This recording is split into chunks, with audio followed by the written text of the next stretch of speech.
सरिता बहुत ही चालबाज औरत थी। दूसरों की बुराई किए बिना उसका खाना हजम ही नहीं होता था। सरिता के पड़ोस में निर्मला नाम की एक औरत अपने परिवार के साथ रहती थी। कुछ दिनों पहले ही निर्मला के बेटे विकास की शादी हुई थी। निर्मला अपनी बहू को बड़े ठाट से रखना चाहती थी, इसलिए उसने घर का डेकोरेशन पूरी तरह चेंज करवा दिया था।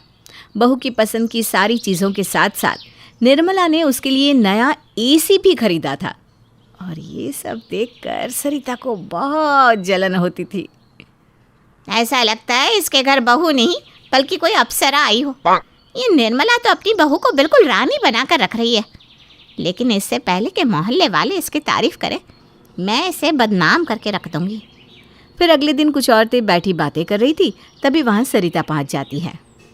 हे भगवान, घोर कलयुग आ गया है। मुझसे तो ये सब बर्दाश्त ही नहीं हो रहा। क्या हुआ सरिता, अब कौन सी आफत आ गई? अब क्या बताऊं, वो निर्मला है ना, उसने अपने बेटे के ससुराल वालों को निचोड़ लिया है। मैंने सुना है इसकी बहू के माता पिता बहुत गरीब है, लेकिन लालची निर्मला ने उन पर ज़रा भी तरस नहीं किया। तुम सबने देखा नहीं, शादी के बाद से ही उसके घर का रंग रूप पूरी तरह बदल चुका है। हाँ, ये बात तो है। उसके घर में एक से बढ़कर एक चीज़ें आने लगी है।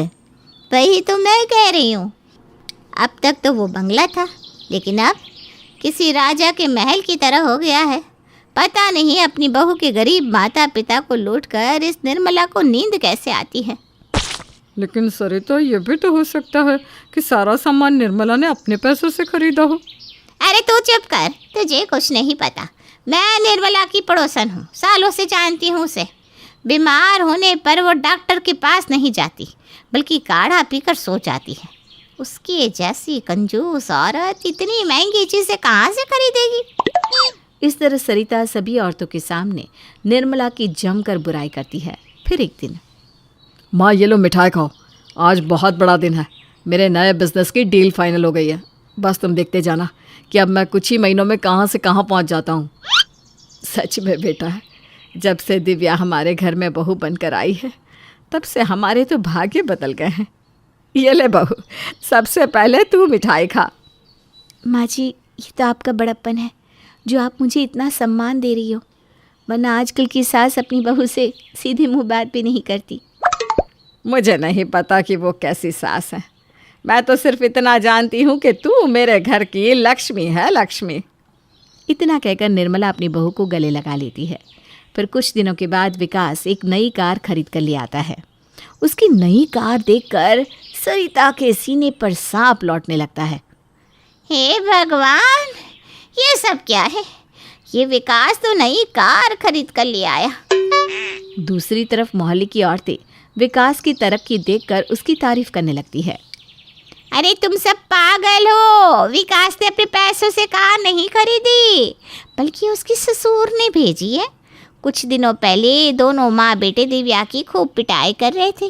विकास जोर जोर से चिल्ला रहा था कि अपने माता पिता से बोल कि मुझे कार खरीद कर दी। इसीलिए तो उसकी ससुर ने मजबूर होकर उसे कार खरीद कर दे दी।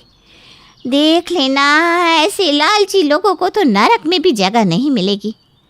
इस तरह निर्मला के घर की बुराई करने के बाद सरिता को राहत महसूस होती है और वो मुस्कुराते हुए वहाँ से चली जाती है। फिर एक दिन, निर्मला बहन, एक बात पूछी तो बुरा नहीं मानोगी ना? हाँ हाँ शांता, पूछना, क्या बात है? वो सरिता है ना, वो सबसे कहती फिरती है कि तुमने अपने बेटे के ससुराल वालों पर दबाव बनाकर उनसे ये सारी कीमती चीज़ें खरीदवाई हैं। वो तो ये भी कहती है कि तुम माँ बेटे बहुत लालची हो, तुम दोनों बेचारी बहू पर बहुत अत्याचार करते हो। ये सुनकर निर्मला हंसने लगती है। तभी वहाँ विकास भी आता है। अच्छा, तो सरिता आंटी इस तरह पूरे मोहल्ले में हमारी चर्चा कर रही हैं। वो सरिता आंटी तो मुझे पहले से ही नहीं पसंद। जब भी मैं छत पे कपड़े सुखाने जाती हूँ तो मुझे घूर घूर कर देखती रहती हैं। अरे बहू, ऐसे जलने वाले लोगों से उलझते नहीं, बल्कि उन्हें और जलाते हैं। हाँ माँ, तुम ठीक कहती हो, हमें वैसा ही करना चाहिए। उस दिन के बाद से निर्मला जो भी चीज़ खरीद कर लाती तो वो सभी औरतों के सामने जानबूझकर कहती कि वो चीज़ उसकी बहू के मायके वालों ने भिजवाई है। हे भगवान, मैं तो सोच रही थी कि ये सारी चीज़ें इन्होंने खरीदी है, लेकिन ये तो बहू के मायके से आई है। इसका मतलब निर्मला ने दहेज लेने में कोई कसर नहीं छोड़ी। कुछ ही दिनों में मेरे बेटे की शादी होने वाली है, अब मैं भी ढेर सारा दहेज लूँगी। और फिर ना समझी में आकर सरिता अपने होने वाले समधी से ढेर सारा दहेज मांगने लगती है। सुनिए समधी जी, मुझे दहेज में एक कार चाहिए और 50 तोला सोना, साथ में घर का सारा सामान। देखिए ये रही लिस्ट, अगर इनमें से एक भी चीज़ कम हुई तो मैं शादी तोड़ दूंगी। इस तरह उन्हें धमकाकर सरिता अकड़ते हुए वहाँ से चली जाती है। दूसरी तरफ जब ये बात सरिता के बेटे नितिन को पता चलती है तो उसे अपनी माँ पर बड़ा गुस्सा आता है। ये सब क्या है माँ? तुमने मेरे होने वाले ससुर से इतना सारा दहेज क्यों मांगा? अरे मैं ठीक ठाक कमाता हूँ, फिर आखिर तुम्हें किस बात का लालच है? अरे बेटा, तू एक नंबर का बेवकूफ़ है। उस निर्मला को देख, अपने बेटे की शादी में उसने घर भर के दहेज लिया है। भगवान ने जब मुझे ये मौका दिया तो मैं भला पीछे क्यों रहूं? मैं तो मन माना दहेज लेकर रहूंगी। माँ तुम अच्छी तरह जानती हो मेरे ससुराल वाले इतने अमीर नहीं है जो तुम्हारी ख्वाहिश पूरी कर सके। अरे नालायक, अभी तो तेरी शादी भी नहीं हुई और तू अभी से उन लोगों की तरफदारी करने लगा। खबरदार, दहेज के मामले में अगर तू बीच में आया तो मुझसे बुरा कोई नहीं होगा। चल चुपचाप अपने ऑफिस जा। बेचारा नितिन चुपचाप वहाँ से चला जाता है। दूसरी तरफ सरिता ढेर सारा दहेज मिलने की खुशी मना रही थी। फिर कुछ दिनों बाद नितिन की शादी का दिन भी आ जाता है। अरे ये क्या समधी जी, दहेज का सामान कहीं दिखाई नहीं दे रहा। मैंने तो आपको लंबी चौड़ी लिस्ट दी थी ना, फिर सारा सामान कहाँ है? तभी वहाँ एक आदमी आकर सरिता से कहता है, सुनिए, मैं पास की पुलिस चौकी का इंस्पेक्टर हूँ। आपकी बदनामी ना हो इसलिए मैं सादे कपड़ों में आया हूँ। मैंने सुना है आप अपने बेटे के ससुराल वालों पर दहेज के लिए दबाव बना रही हो। कानूनी तौर पर यह गलत है। अगर आपने दहेज में फूटी कौड़ी भी ली तो मजबूरन मुझे आपको जेल में बंद करना पड़ेगा। जेल की बात सुनकर सरिता के होश उड़ जाते हैं। हाँ माँ, ये भले पुलिस वाले हैं जो हमें यहाँ चेतावनी दे रहे हैं, वरना पुलिस वाले पहले लोगों को पकड़कर जेल में बंद करते हैं, उसके बाद ही कोई बात करते हैं। इसलिए दहेज का ख्याल भूल जाओ माँ, वरना इस उम्र में तुम्हें जेल की चक्की पीसनी पड़ेगी। ना बाबा ना, मुझे जेल नहीं जाना। इंस्पेक्टर साहब आप जाइए, मैं 1 रुपया भी दहेज नहीं लूँगी। उसके बाद सरिता बिना दहेज लिए अपने बेटे की शादी करवा देती है और फिर अगले दिन वही इंस्पेक्टर नितिन से मिलने आता है। क्या एक्टिंग की यार तूने, मान गया। अगर तू मेरी मदद नहीं करता तो मेरी माँ की तो अकल ठिकाने ही नहीं आती। तेरा बहुत बहुत शुक्रिया यार। दूसरी तरफ सरिता को उसका सबक मिल जाता है और वो दोबारा निर्मला के परिवार वालों के खिलाफ कुछ भी बोलने की हिम्मत नहीं करती।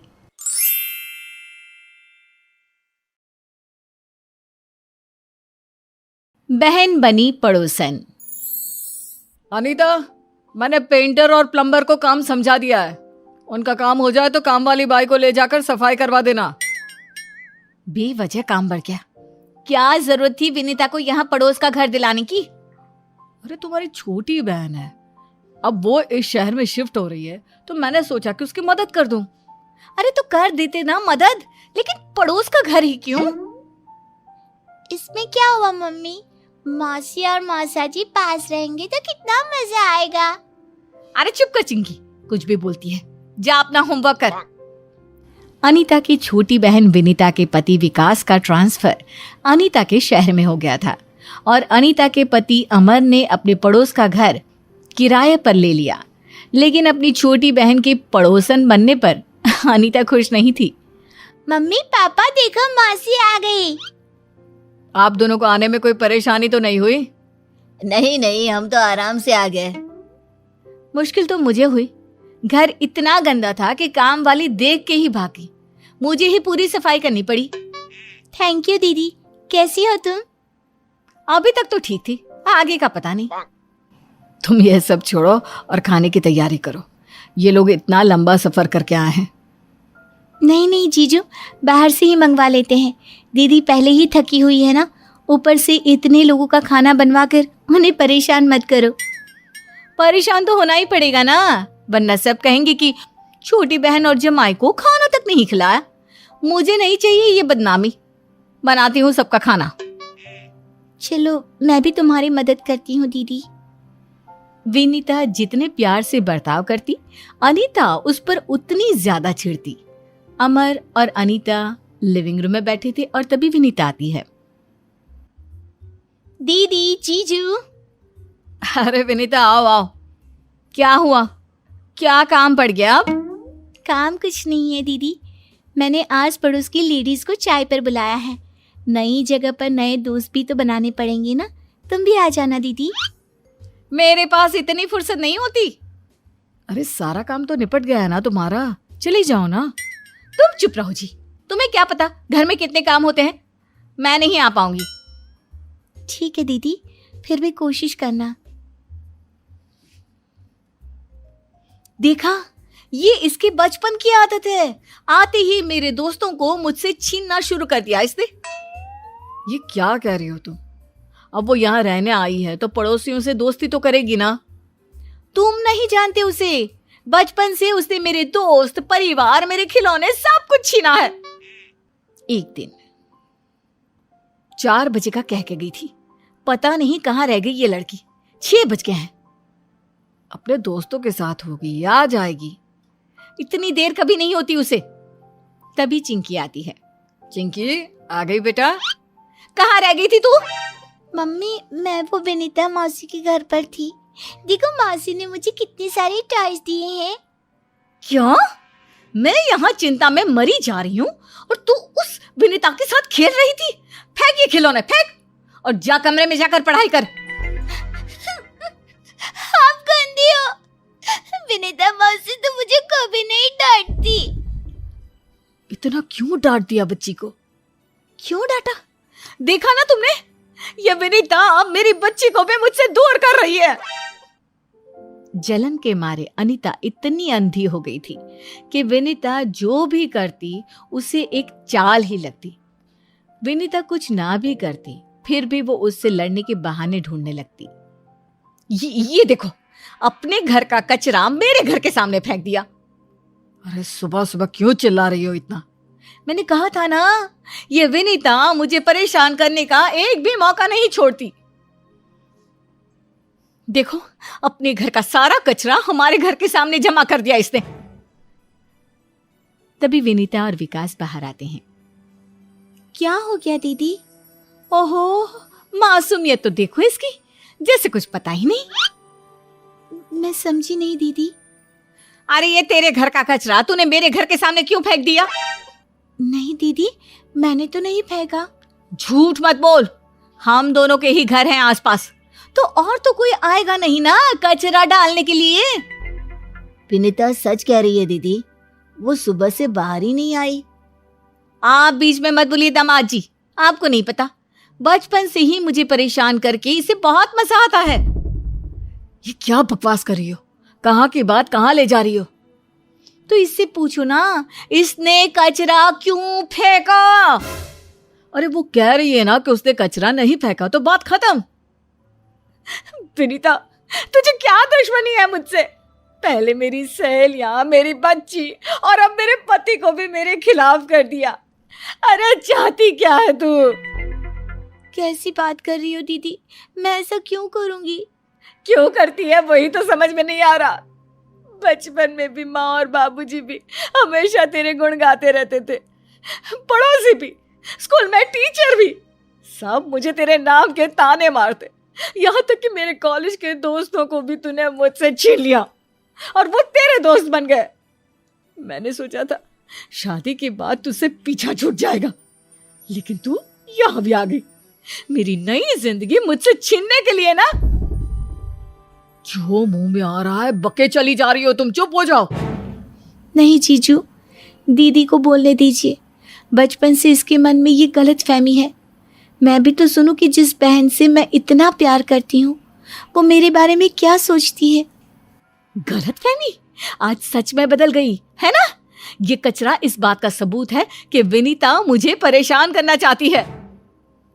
अरे भाभी जी माफ कीजिएगा, ये कचरा यहाँ छोड़कर चला गया मैं। क्या मतलब? भाई साहब, सड़क की सफाई करते करते मेरे पेट में ना हलचल होने लगी, तो मैं हल्का होने सुलभ शौचालय चला गया था, कचरा यहाँ इकट्ठा करके। अरे भैया, तुम्हारे हल्का होने के चक्कर में यहाँ भारी टेंशन हो गया। सॉरी भाई साहब, मैं अभी हटा देता हूँ कचरा। अब बोलो अनीता, क्या कहना है तुम्हें अपने सबूत के बारे में? एक बार मैं गलत हो सकती हूँ, लेकिन बचपन से जो कुछ किया है इसने उसका क्या? विनीता, विकास, इसका ना दिमाग खराब हो गया है। मैं तुम दोनों से माफी मांगता हूँ अनीता की तरफ से।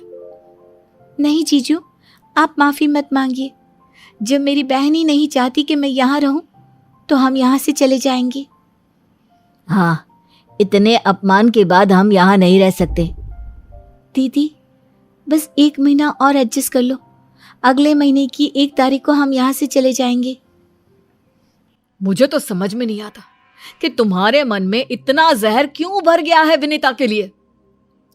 जहर तो उसने भरा है मेरी जिंदगी में, मेरे अपनों को मेरे खिलाफ करके। कोई तुम्हारे खिलाफ नहीं है अनीता। हाँ, सब उसके दोस्त बन जाते हैं क्योंकि वो दिल की बहुत अच्छी है, और तुम जलती हो, उसकी बुराई करती हो, इसलिए सब तुमसे कतराते हैं। देखो, आज तुम्हारी इसी जलन की वजह से वो लोग यहां से जा रहे हैं घर छोड़कर। अभी तुम पर उसका जादू चढ़ा हुआ है ना, एक बार वो चली जाए तो सब ठीक हो जाएगा। गलत साबित होने के बाद भी अनीता के मन में विनीता के लिए जहर कम नहीं हुआ। वो तो बस खुश थी कि अनीता कुछ ही दिनों में वहां से चली जाएगी। एक दिन अनीता बाजार से लौट रही थी, तभी कुछ गुंडों ने उसे घेर लिया। चुपचाप अपने सारे गहने और पैसे हमारे हवाले कर दो। ऐसे कैसे दे दूं? एक फूटी कौड़ी नहीं मिलेगी तुम्हें। लगता है तू ऐसा नहीं मानेगी। गुंडा अनीता पर डंडे से अटैक करता है। तभी विनीता वहां आ जाती है। खबरदार जो मेरी दीदी को हाथ भी लगाया। दीदी, अब पीछे हट जाओ।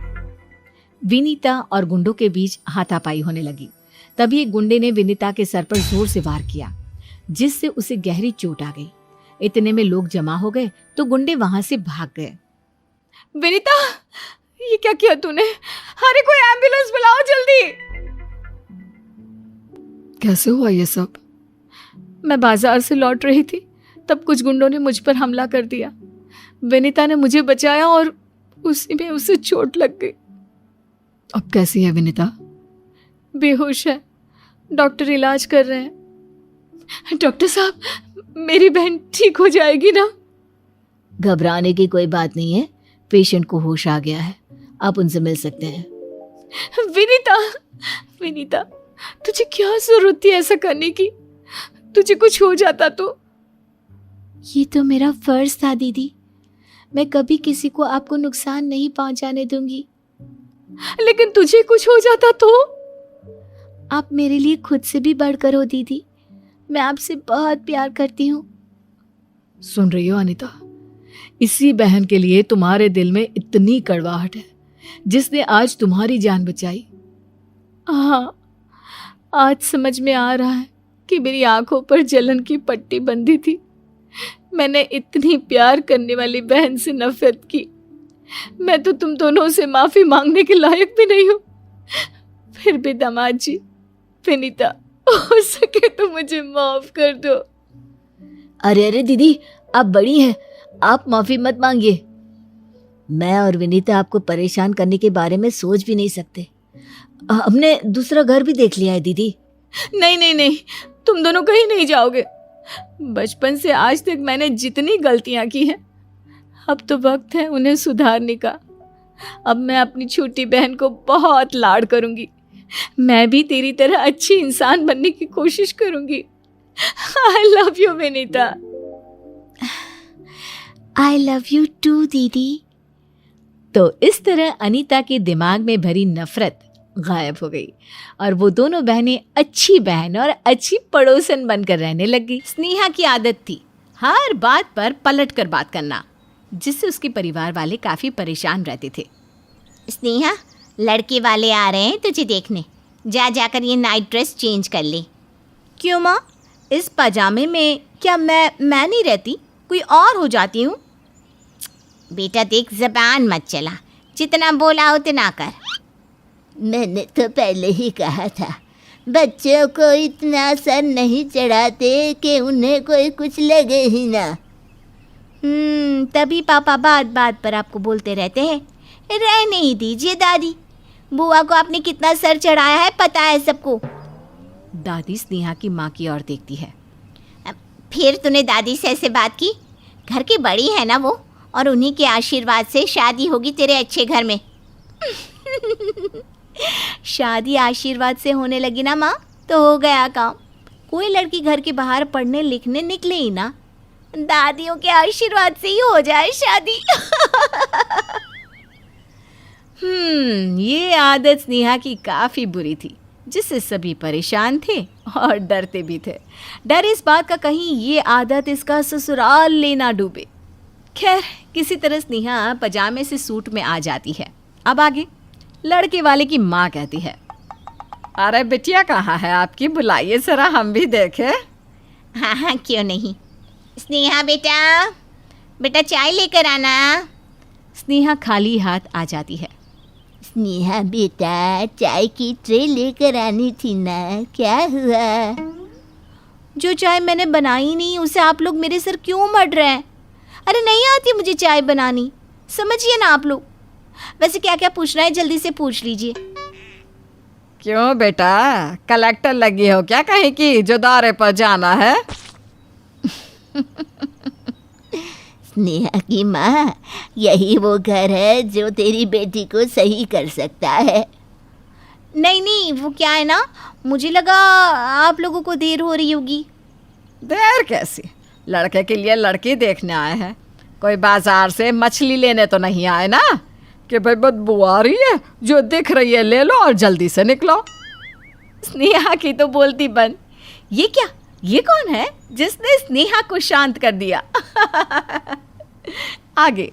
अब आप लोगों ने तो कुछ लिया ही नहीं, लीजिए ना, खाइए ना, ये पास के हलवाई का है। हाँ, वो क्या है ना, जादू है उसके हाथ में। अच्छा, वैसे तेरे हाथ में क्या क्या है बेटा, ये भी बता दे। सिर्फ ज़बान ही चलती है या फिर हाथ भी चलते हैं तेरे, क्या? स्नेहा को तो लग रहा था कि ये क्या हो रहा है, लेकिन तभी उसकी नज़र पास बैठे रोहित पर पड़ती है। प्यारा सा रोहित स्नेहा को बहुत पसंद आ जाता है। हाँ तो स्नेहा बेटा, क्या क्या बनाना आता है? मुझे ना सब कुछ। और जो नहीं आता है वो मैं सीख लूँगी। माँ हैरान कि ये क्या, ये वही बेटी है जो हर बात पर जवाब दिया करती थी। सास खुश हो जाती है। ठीक है, सीख लो बहन जी, हमें रिश्ता मंजूर है। स्नेहा शर्मा जाती है और अंदर चली जाती है। घर वाले भी खुश सभी के जाने के बाद। अरे माँ जी, ये स्नेहा को क्या हो गया था? लग ही नहीं रहा था कि हमारी स्नेहा है। उसी से पूछ लो ना क्या हो गया था। मैंने भी इस लड़की का ये रूप पहली बार देखा है। वो क्या है ना, लड़का पसंद आ गया था मुझे। और होने वाली सास, उसे तो मैं वहाँ जाकर बताऊंगी। बहुत ज़बान चल रही थी उनकी। देख स्नेहा, ये मत कर, ज़बान लड़ाना बड़ों से ठीक बात नहीं बेटा। वैसे भी वो मुझे ऐसी नहीं लगी कि वो तेरी बात को बर्दाश्त करेगी। देख माँ, घर की शांति के लिए बर्दाश्त तो करना ही होगा। हाँ।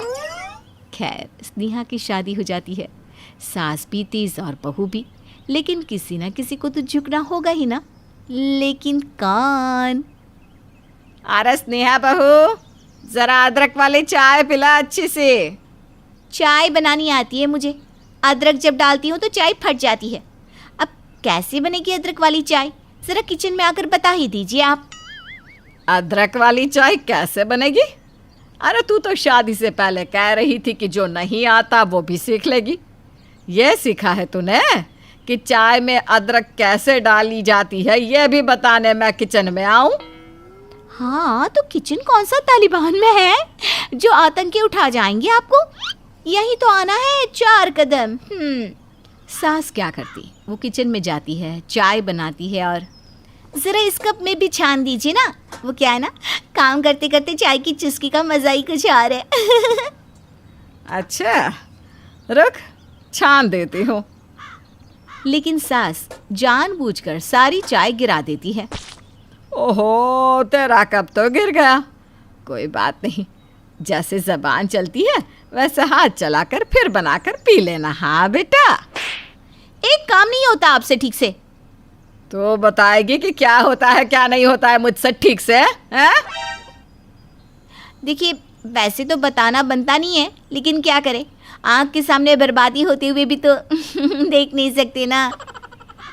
सास वहाँ से चली जाती है, लेकिन सोच लेती है कि इस बहू की बच्ची को तो सबक सिखा कर रहेगी। भाभी, वो हरी वाली साड़ी देना ना, मुझे कॉलेज के फेयरवेल में पहननी है। अच्छा, वो हरी ही क्यों? लाल ले लो, मैरून ले लो। वो लाल ना शादीशुदा टाइप लगती है। मुझे ना कोई गर्लिश टाइप की साड़ी चाहिए।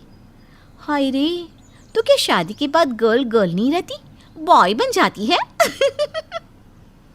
भाभी, आपसे क्या बात करूं, हर बात का तो जवाब तैयार रहता है आपके पास। अब साड़ी देनी है तो दो, नहीं तो क्या? हाँ, नहीं तो क्या, मारोगी? मारूंगी क्यों भाभी, माँ की कोई साड़ी देख लूँगी। ओए होए, मेरी साड़ी गर्लिश नहीं है और माँ जी की साड़ी वो है गर्लिश। ननद को गुस्सा आ जाता है। वो पैर पटकती हुई माँ के पास जाती है। क्या है माँ, भाभी से एक साड़ी क्या मांगी, इतनी बातें सुना दी कि क्या बोलूँ। तो तू जाती ही क्यों है उसके पास, ना जाया कर। अरे माँ ने उसकी सिखाया ही नहीं कि कैसे तमीज़ में रहा जाता है। बहू सुन रही थी। माँ तक मत जाइए, समझी ना। मेरे बेटे से बकवास करेगी ना तो तेरी जुबान खींच लूंगी। हाँ, मेरी ज़बान कोई रस्सी है ना जो आप खींच लेंगी। अरे रहने दीजिए, समझी। तू अब देख मैं क्या करती हूँ। तभी बेटा आ जाता है। क्या है माँ, हर वक्त इस घर में इतना शोर क्यों होता है? शांति पसंद नहीं है क्या आप लोगों को? मैं घर छोड़कर जा रहा हूँ। हाँ, और क्या करना है इन लोगों के साथ रहकर? चलिए जी, हम कहीं और रहने जाएंगे। मैं अकेला ही जा रहा हूँ, तुम यहीं रहो। अरे माँ कुछ कह रही है तो शांत हो जाओ, लेकिन तुम भी ना। पति घर छोड़कर चला जाता है। अब सास, देख बहू, तू जा अपने मायके, निकल यहाँ से। बेटा आएगा तो मैं तुझे बुला लूंगी, चल। हाँ, मुझे भी यहाँ रहकर क्या करना है? घर में तो बनी बनाई रोटी मिलेगी, यहाँ आप लोगों की नौकरानी नहीं बनना मुझे। स्नेहा मायके चली जाती है। स्नेहा के पिता, माँ और दादी हैरान रह जाते हैं कि तभी स्नेहा के पिता के पास स्नेहा की सास का फ़ोन आता है। देखिए भाई साहब, आपकी बेटी ने हमारे घर में इतना क्लेश डाला कि मेरा बेटा तो घर छोड़कर ही चला गया। ये भी चली गई कि ससुराल में काम करना पड़ेगा। मेरा तो घर टूटा है। अब मैं इस लड़की को घर के अंदर नहीं आने दूंगी। ज़बान ही चलाई है अब। पिता को गुस्सा आ जाता है। वो स्नेहा से बात करना बंद कर देते हैं। दादी और दूसरे घर वालों को भी स्नेहा की बात पता चलती है। अरे इस लड़की की शादी ही नहीं करनी चाहिए थी, ये किसी के घर को बसाने वाली नहीं है। हाँ, आपकी ही बस की है ना घर बसाना, तो आप ही कर लीजिए शादी। स्नेहा की माँ को गुस्सा आ जाता है। वो स्नेहा की गाल पर जोर का चांटा मारती है। स्नेहा रोने लगती है। ये चांटा मैंने बहुत देर में लगाया तुझे, पहले लगा देती तो आज ये दिन देखना ना पड़ता। तेरी बातों को हंस कर निकाल देते थे, लेकिन तू तो सर पर चढ़ी जा रही है। सही कह रही है। वैसे तैयारी कर ले स्नेहा, रोहित दूसरी शादी कर रहा है। सुना है काफ़ी सुशील लड़की है, कम बोलने वाली, सबका ख्याल रखने वाली। स्नेहा, जो कि अभी माँ का थप्पड़ खाई होती है, ये सुनकर रोने लगती है। नहीं दादी, ऐसा मत बोलो, मुझे अपनी गलती का एहसास है। रोहित किसी और से शादी कर रहा है। नहीं प्लीज दादी। अरे मुझे क्या प्लीज प्लीज बोल रही है, जा उसके पास जाकर रो। स्नेहा भागकर ससुराल जाती है, जहाँ पूरा घर सजा होता है। स्नेहा सास के पास जाती है। ये क्या माँ जी, रोहित कहाँ है? तो क्या करने आई है? अरे हमें नहीं रखना तेरे जैसी ज़बान चलने वाली को घर पर। माँ जी ऐसा मत बोलिए, मैं आपकी बहू हूँ। बहू? तो रहती ना बहू की तरह। अब तेरा कोई काम नहीं है यहाँ, चल निकल। नहीं नहीं नहीं माँ जी, मुझे माफ़ कर दीजिए, मैं वादा करती हूँ मैं तमीज़ से रहूँगी, कोई गलती और ज़बान नहीं चलाऊंगी। प्लीज़ प्लीज़ प्लीज़ मुझे बात निकालिए। वादा? हाँ हाँ माँ जी, वादा। ठीक है, तो जा जाकर सामान लिया, और याद है ना, ससुराल है ये तेरा। स्नेहा सामान लेकर ससुराल आ जाती है और ठीक से रहना शुरू कर देती है।